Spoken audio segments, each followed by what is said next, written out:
Bonjour à tous et bienvenue dans Écharpe et Confidence. Mon invité du jour saisit sa deuxième chance avec lucidité et détermination. Elle avance avec confiance et une voix qu'on n'oublie pas. Bonjour Charlotte et bienvenue sur ce podcast. Bonjour. Merci à toi d'être là aujourd'hui et de m'avoir fait confiance.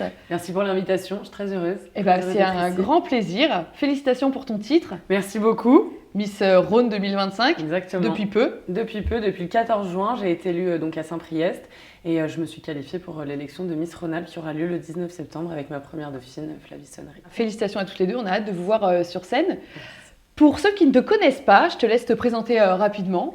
Eh bien écoute, je m'appelle Charlotte, j'ai 24 ans, bientôt 25 dans très peu de temps. Je suis en dernière année de master expertise immobilière dans le but de devenir expert judiciaire. À côté de ça, je pratique l'équitation en compétition depuis plus de 10 ans. Bon là, je vais être honnête, j'ai fait une petite pause dans les compétitions pour me concentrer sur autre chose.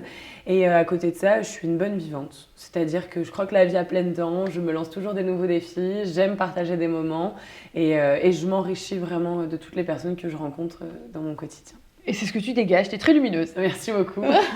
Et alors, tu as un parcours de Miss quand même qui est déjà bien défini. Tu as déjà participé à Miss Rhône-Alpes et tu as fini deuxième dauphine. Exactement. Alors, pour la petite histoire, donc, j'ai participé à Miss Grand Lyon qui m'a qualifiée pour Miss Rhône et qui m'a ensuite qualifiée pour Miss Rhône-Alpes en 2023 où j'ai remporté donc l'écharpe de Miss Grand Lyon et ensuite l'écharpe de deuxième dauphine de Rhône et consécutivement de Rhône-Alpes. Et pendant l'élection de Miss Rhône-Alpes en 2023, l'exercice de prise de parole était une question. Et la question qui m'a été posée était de savoir si je croyais à une deuxième chance. C'est vrai que c'est pas forcément quelque chose que je m'étais dit avant, ou c'est pas forcément non plus une question que je m'étais posée. Et finalement, cette écharpe est un petit peu la raison pour laquelle j'ai eu raison d'y croire. Et j'ai décidé à mon tour d'aller saisir ma deuxième chance. Et voilà, tu as saisi ta deuxième chance et aujourd'hui finalement tu as fait encore mieux que les années d'avant puisque tu as carrément été chercher la Miss Rhône. Exactement, l'écharpe de Miss Rhône. Exactement. 2025. Et alors selon toi, qui est la nouvelle Charlotte ? Qu'est-ce qui a changé du coup pour cette nouvelle aventure que tu recommences ? Alors, déjà, il y a eu une prise de maturité considérable entre ces 2 années. Forcément, une aventure de Miss, on s'en rend peut-être pas forcément compte au travers des réseaux ou quand on n'est pas en immersion complète dans cette aventure. Mais c'est, même à l'échelon local, départemental et régional, un accélérateur de vie, de prise de conscience, qui permet à des jeunes femmes de s'émanciper au-delà d'un attrait physique qui peut être principalement reconnu par le grand public. C'est-à-dire qu'on cherche à faire en sorte que ces jeunes femmes deviennent un porte-parole, deviennent la véritable actrice en fait de leur propre vie, ce qui fait qu'aujourd'hui ce sont des femmes engagées qui ont une voix, qui souhaitent faire porter un message et qui font valoir aussi leurs droits, leurs convictions, qui assurent aussi au travers des générations de nos consoeurs pour pouvoir faire valoir ce message-là. Et c'est un très beau message que tu veux nous faire passer là. Et alors, qu'est-ce que tu t'es dit quand on t'a remis cette écharpe et la couronne de Miss Rhône ? Alors pour le coup, ça a été très très vite. C'est Esther Coutin, Miss Rhône-Alpes 2022, qui a annoncé donc mon numéro en tant que Miss Rhône 2025. Et à ce moment-là, tout s'est arrêté. C'est-à-dire que j'ai entendu mon numéro, je me suis avancée... pas forcément par réflexe, mais vraiment par félicitation de Meg Martins qui était à côté de moi, candidate numéro 2, qui me félicite, qui me dit bravo, tu as gagné. Et les larmes me coulent instinctivement. C'est une fierté et c'est aussi une forme de reconnaissance personnelle, que ce n'est pas simplement une jeune femme qu'on a posée sur scène et on s'est dit tu te présentes à un concours. C'est vraiment... le fait d'avoir marqué les esprits à ma manière, grâce aussi à la question qui m'a été posée. Et c'est tout un travail de plusieurs mois, de même une année, je dirais, pour en arriver ici. Et c'est aussi une petite fierté personnelle et la fierté de mes proches, bien entendu, qui ont toujours cru en moi. Et oui, et là tu te dis, je vais pouvoir justement montrer en tant que Miss Rhône déjà dans un premier temps qui je suis, que cette nouvelle Charlotte que tu as réussi à faire naître depuis ton élection à Rhône-Alpes et tu te dis je vais y arriver, qu'est-ce que déjà à cette échelle une volonté, alors en tant que Miss Rhône certes, mais aussi en tant que candidate à Miss Rhône-Alpes, c'est-à-dire qu'au travers des réseaux sociaux on découvre une jeune femme, une candidate certes, mais on a aussi envie de pouvoir d'une manière ou d'une autre s'identifier à elle et au-delà d'un attrait physique, on veut savoir qui elle est profondément, ce qu'elle aime, ce qu'elle souhaite véhiculer, ce pourquoi elle s'engage, une association qui lui tient à cœur, un combat qu'elle a envie de mener à bien aussi pendant son année. Moi notamment c'est la lutte contre le cancer avec mon association Espoir Cancer et on a envie justement d'avoir cette bonne copine, de se dire ok, j'ai envie de la soutenir à plus haute échelle et à l'élection de Miss Rhône-Alpes parce que j'arrive à m'identifier à elle et parce que au-delà d'une écharpe de Miss, c'est une jeune femme à qui je peux m'identifier et en qui je me reconnais et qui surtout me motive. Il faut surtout se rendre compte de ce qui compte le plus, c'est de savoir pourquoi vous êtes ici et ce que les gens ressentent grâce à vous. Tout à fait. Et toi, tu as envie de faire ressentir des choses. Tu t'as dit tout à l'heure, j'ai envie de laisser une empreinte ou de leur faire vivre une émotion. Ça te tient vraiment à cœur. Complètement parce que j'ai moi-même été une jeune fille en construction. J'ai moi-même eu des doutes et je me suis construite plus ou moins avec des jeunes femmes qui m'ont inspirée par leur prise de parole, par leurs engagements, par leur action. Et je me suis dit, alors à mon tour et à ma petite échelle, j'ai envie moi aussi d'être une de ces jeunes femmes. Et si j'ai réussi à faire sourire une personne dans ma journée, ou si j'ai réussi à redonner un petit peu d'espoir auprès d'une personne quelconque, homme ou femme, qui était peut-être à ce moment-là un peu démunie de son esprit ou tout simplement de sa volonté, et ben, c'est aussi une réussite pour moi. Et c'est l'empreinte que je laisse autour de moi qui, j'espère, sera la plus positive possible pendant mon année. Est-ce que toi, il y a quelqu'un à un moment donné qui a joué ce rôle-là pour toi, à savoir éventuellement, je sais pas, tu m'as parlé un jour, quand je t'ai dit, c'est marrant parce que j'ai vraiment l'impression d'entendre Amandine Petit quand tu parles, et là tu m'as parlé d'une anecdote où justement, éventuellement, elle aurait eu un peu ce rôle-là sur toi. Alors, je pense que alors j'ai pas une Miss France en particulier où je me suis identifiée à elle, c'est vraiment le parcours de ces jeunes femmes. On m'a souvent apparenté à Amandine Petit par rapport à nos voix qui sont assez rauques mutuellement, mais qui pour le coup sont très féminines. Elles restent pas pour autant, elles restent pour le moins très féminines. Ça fait son charme. Exactement, bon, c'est une voix dont on se souvient, donc écoutez, c'est plutôt pas mal. Mais il n'y a pas une Miss France en particulier, je trouve qu'elles sont très inspirantes. C'est plutôt des actrices et des piliers que j'ai pu avoir dans ma vie, notamment dans mon cercle familial, où j'ai appris autre chose qu'être une femme. J'ai appris à être une femme avec volonté, détermination, envie, combativité, toujours en gardant le sourire et en se disant que finalement, la plus belle arme qu'on puisse avoir, c'est notre personnalité, ce qu'on fait ressentir aux gens et aussi notre langage et ce qu'on dégage autour de nous. Eh ben écoute, tu nous fais une très belle image de ta personnalité. On a vraiment envie d'en savoir plus sur toi. Je vous conseille à tous de la rencontrer un jour, ça vaut le détour. Merci. On va s'arrêter sur cette petite partie personnelle et on va passer au moment tant attendu. Je te laisse piocher dans le bac action. Allez. Je déplie la question. Vas-y, je la lis. Oui, tout à fait. Fais ton plus beau salut de Miss avec ta main. Je vais essayer de me prêter au jeu. Ça va ou pas? Super. J'ai le mouvement ou pas? Ah ouais, tu t'y crois déjà là devant les caméras? J'adore. Alors j'ai jamais eu l'occasion de le faire, même pour ma remise de titre, ma première remise de titre de Grand Lyon. Mais c'est vrai que c'est quelque chose de pas forcément naturel, mais mine de rien, ça vient naturellement chez une Miss. On s'imagine là avec la couronne. Merci beaucoup. Merci à tous. Peut-être un jour, qui sait. Ah bah je te le souhaite. Hein. Alors, tu es une fille très dynamique, à ce qu'on voit. Alors, tu es plutôt sportive ou manuelle ou les deux Non, hyper dynamique. J'ai toujours été, comme me disait ma maman quand j'étais petite, j'étais sur ressort, sur pile électrique, il n'y a pas de bouton off. On ne me débranche jamais. J'adore en fait profiter de chaque instant. Je me dis que la vie est tellement courte qu'il faut profiter intensément de tout ce qu'on vit. Donc, ça peut aller des concours d'équitation, aux concours de Miss, aux études, à partager un moment avec les copains, faire un barbecue avec les copains, puis après se dire, allez, pourquoi pas faire le running Lyon. Enfin, ça peut être plutôt sympa. Toujours un défi. Mais alors, par contre, je n'ai jamais été bonne en art plastique. Le manuel, ce n'est pas pour moi. Je n'aime pas ça. Et pourtant, j'essaye vraiment de trouver un atome crochet avec ça, mais je n'y arrive pas. Même décalquer, c'était compliqué pour moi à l'école. Là, on peut pas être partout. Non. Et alors, quand tu parles de l'équitation, de la natation, tu aimes un peu le challenge. Qu'est-ce que tu aimes derrière tout ça? Oui. Alors pour le coup, j'ai pratiqué donc plus de 10 ans, un peu plus de 10 ans la natation, en compétition également, et l'équitation toujours d'actualité depuis plus de 10 ans aussi. Pendant un temps, j'ai fait un lien entre les deux, enfin une jonction avec les deux. C'est vrai que c'était un programme très très chargé. J'ai toujours aimé le challenge, c'est-à-dire que quand je me lance dans quelque chose, j'ai besoin d'avoir inconsciemment ce défi pour toujours donner le meilleur de moi-même. C'est une mentalité que j'ai, c'est un mindset.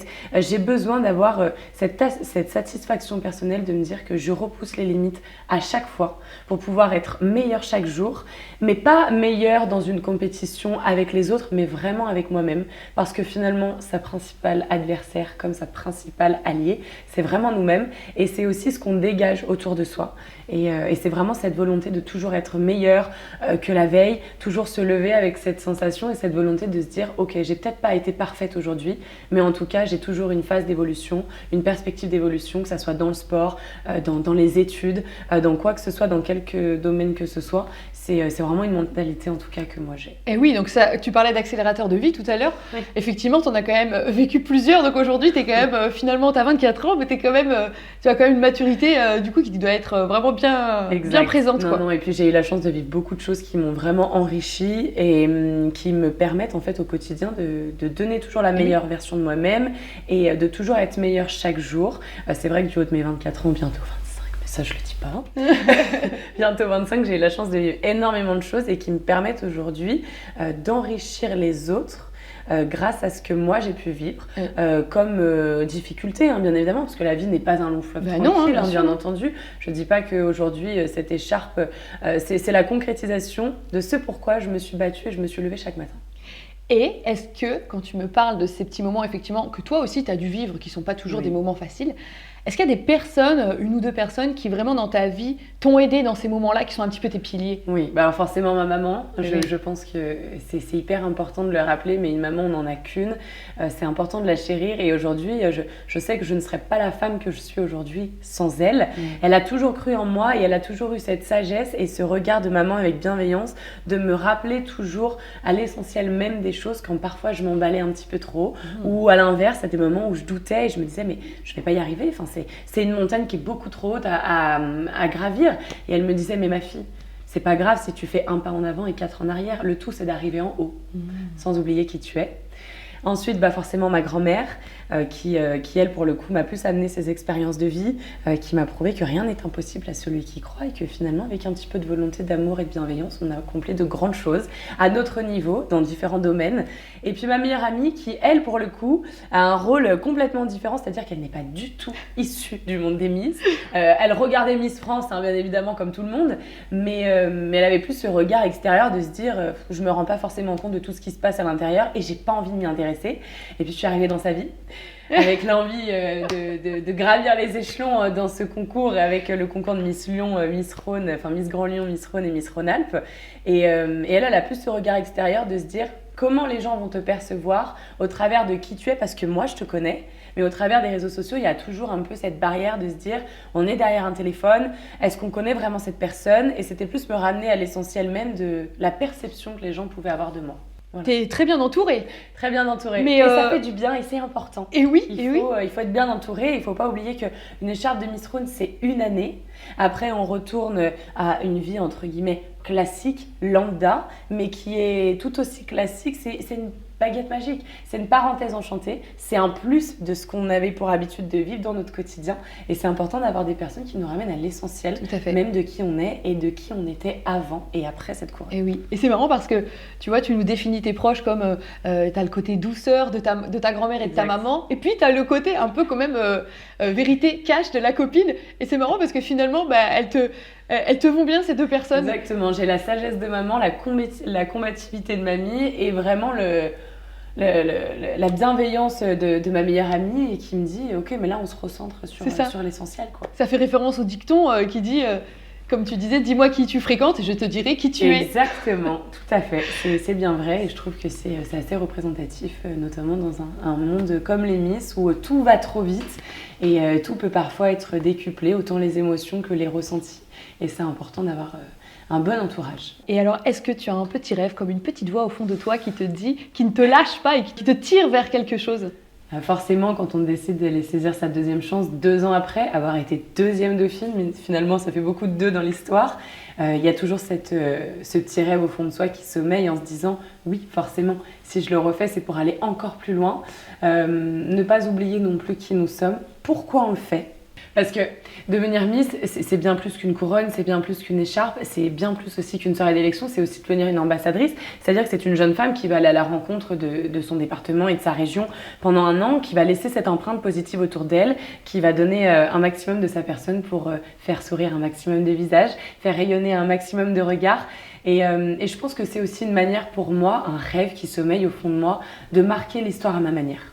C'est-à-dire qu'aujourd'hui, on me donne une baguette magique. Qu'est-ce que j'ai envie d'en faire j'ai envie d'inspirer et j'ai envie de marquer l'histoire à mon niveau, certes, mais qu'on se souvienne de moi comme cette personne qui a cru en elle et qui s'est redonné une chance et qui a su faire de son destin une belle concrétisation. C'est magnifique ce que tu dis. Tu sais que tu me donnes un petit peu les frissons quand même quand tu parles. Oh et je te souhaite de marquer l'histoire comme tu en as envie et de briller.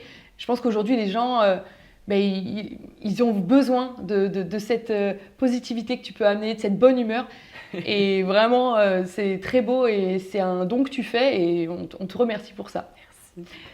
Merci. On passe à la petite partie vérité. Oula. Ouh là là. Attention, on va en savoir plus sur toi. Alors, qu'est-ce que tu adores grignoter devant un film ou série le soir chez toi? Bon, je vais pas être très originale, mais j'adore les pop-corn et les maltesers. C'est mon péché mignon.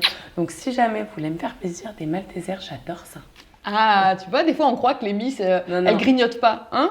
Si. Puis alors j'adore ça. Hein. Puis alors c'est pas, je vous ferai pas, comment je pourrais te dire ça? Je te ferai pas l'apologie de manger sain, etc. Même si c'est très important. Mais les maltesers devant une bonne série, en ce moment je me suis recommencé à Gossip Girl.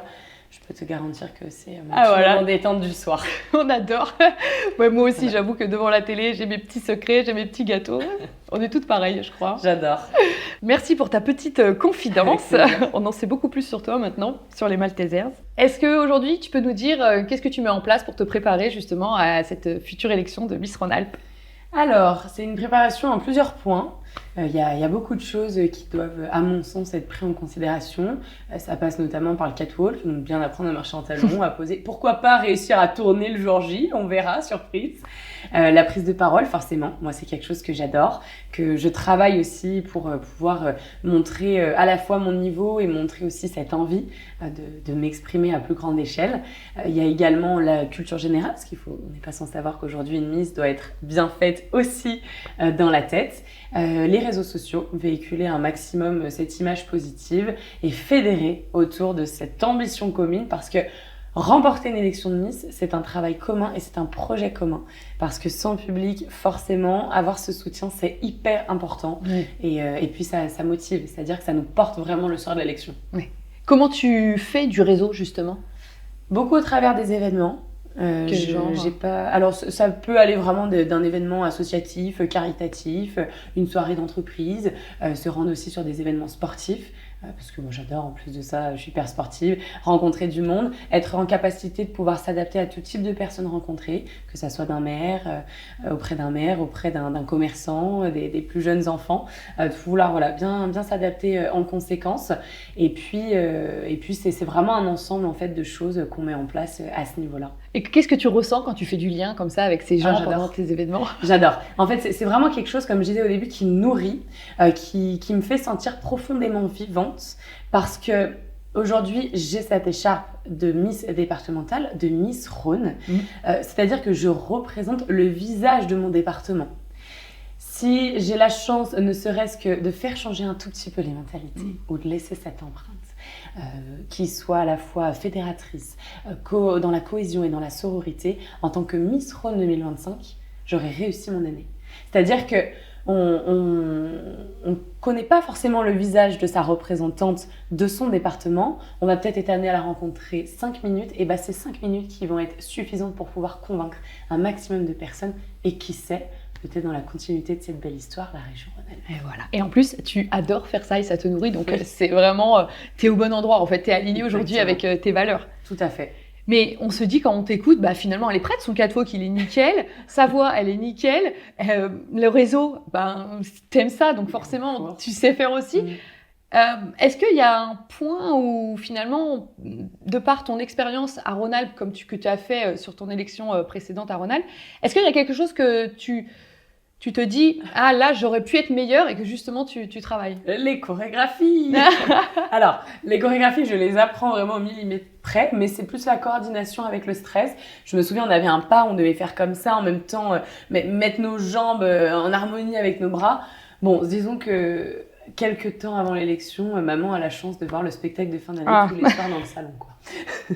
Et est-ce qu'il y a une erreur que tu aurais fait sur ton ancienne élection que tu veux pas reproduire? Pas forcément. Peut-être ne pas avoir assez cru en moi. Ah oui? Ah oui? Avoir toujours eu cette comment je pourrais dire ça? Cette petite voix de tu n'es pas meilleur qu'une autre, tu n'es pas assez, tu n'es pas ceci. Non. La comparaison. Je suis à ma juste place. Voilà. Voilà. Fini la comparaison. Pas forcément une comparaison qui est malveillante, mais inconsciemment dans un monde comme celui-ci, même dans un monde professionnel, dans un milieu sportif, dans quelconque domaine, on peut avoir cette mauvaise tendance et cette mauvaise habitude à se comparer inconsciemment, ce qui peut être compliqué pour notre construction personnelle et même dans notre développement personnel à un plus grande échelle. Même à un jeune enfant, on lui dit ne te compare pas aux autres, tu es toi, tu es unique, tu es une personne à part entière et tu vas rayonner à ta manière. Eh bien, c'est vraiment ce que j'ai mis en place pendant cette phase de préparation. C'est beaucoup de mental, beaucoup d'état d'esprit et finalement juste rayonner de sympathie et de bonheur. C'est tout ce qu'on demande à une candidate. Mais ben, c'est beau. Et si on te mettait la couronne de Miss Rhône-Alpes, comment tu voudrais porter cette écharpe? Dans la même dynamique que je la porte aujourd'hui en tant que Miss Rhône, c'est-à-dire que j'ai envie que les gens se souviennent de moi pour ce que je leur ai fait ressentir. Pas simplement pour un attrait physique ou pour une jeune fille qu'ils ont pu entrevoir sur les réseaux sociaux. J'ai envie d'être l'ambassadrice de la région Rhône-Alpes, de les porter, de faire entendre ma voix, que les gens se souviennent de moi, de marquer mon histoire à ma manière, de marquer l'histoire d'une manière ou d'une autre et pouvoir continuer à faire entendre ma voix, qui apparemment n'est pas si atypique que ça, enfin qui est plutôt atypique, et que les gens se souviennent de moi pour les bonnes raisons. Eh ben merci Charlotte d'avoir partagé un petit peu de ton histoire beaucoup. Et de nous avoir donné des frissons. On te souhaite d'aller loin, mais de rester fidèle à toi-même comme tu as su le faire. Merci beaucoup en tout cas pour l'invitation. Quant à moi, je vous donne rendez-vous le 19 septembre à Villefranche pour l'élection de Miss Rhône-Alpes 2025. C'est ensemble qu'on peut faire la différence et prouver qu'une couronne, ça ne se porte pas uniquement sur la tête, mais également dans le cœur. Eh ben merci à tous d'avoir écouté cet épisode d'Écharpe et Confidence avec Charlotte. Ce qu'on retient d'elle, c'est cette envie sincère de laisser une empreinte, pas pour briller, mais pour toucher, pour transmettre, pour faire du bien. Si sa voix vous a parlé, si son histoire résonne avec vous, n'hésitez pas à partager cet épisode ou à laisser un petit commentaire. C'est aussi une façon de montrer à Charlotte que son parcours inspire et fait une vraie différence.